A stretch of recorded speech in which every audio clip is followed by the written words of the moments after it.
insinuate that we should listen to her truth, or she wishes that other members of the royal family told truths. I don't want to hear it from her. I really don't. Well, she was referring to 8 years ago. She said, my dear friend Serena told me years ago, a lie can't last forever. And she added 8 years ago is a long time, but not forever.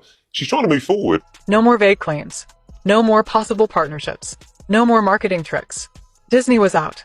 Completely. And they didn't want their name being used again. That alone was a huge blow. Meghan had been leaning on her past Elephant documentary voiceover since 2020. That project gave her just enough credibility to mention Disney in every brand pitch since.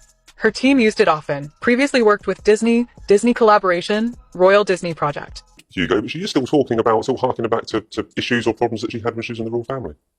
Well, yes, she'll always do that. But actually, I think Samara and I and others do actually tell the truth about her, and I don't think she likes it very much. Right. I mean, that's probably one of the points. She did mention in the podcast that she was thick-skinned. But now, all of that has to stop. And that move wasn't random. It was deliberate. It was a message. A clean break. Because Bob Iger wasn't just rejecting one idea. He was rejecting everything that came with it. The drama, the image, the media circus, and most of all, the way Meghan handled being told no. People at the gala say Disney had been polite throughout. They gave her a chance. They listened to her proposal. But they also did their research.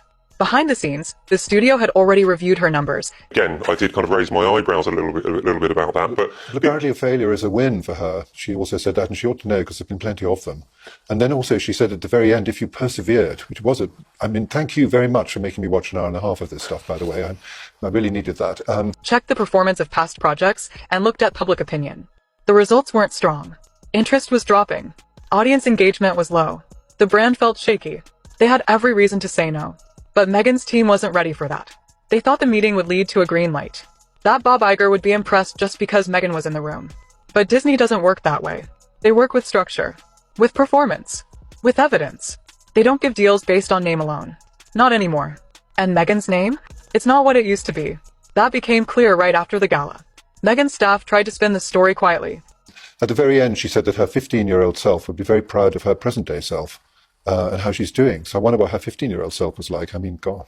I don't think anyone's proud of their 15-year-old self. I mean, I don't understand what she was trying to say there. It was like the lack of authenticity in that interview was really palpable. Like, Emma Grede is, who was the... Some said Disney and Archewell just had creative differences. Others claimed the deal was still under discussion. But the truth was already out. Meghan didn't just get rejected. She reacted badly. Loudly. Publicly. And that's the part that stuck. Inside studios across LA, decision makers were already talking. Executives at Hulu, Apple TV, and Amazon had heard about the scene within 48 hours. Interviewer, she's such a self-made East Londoner who actually really fought for what she has. And she's really the brains behind a lot of big brands, you know, the Kardashians, etc., which is a little bit tawdry, but, you know, she really is someone who worked her way to be there. Meghan, on the other hand, really socially mountaineered her way to the... Not through press. Through people. Quiet conversations. Industry texts. Dinner meetings. And the talk was serious. Some called it unprofessional. Others called it unstable. A few said flat out, this is exactly why we passed on her earlier. One producer who had worked with Meghan before said, she wants control of everything. That's fine when you're funding it yourself. But when you want millions from a studio, you have to compromise. She can't do that. Another source close to a distribution partner said, if Disney can't make it work with her, why would we even try? That's the real damage here. It's not just that one deal ended. It's that every future deal is now harder to get.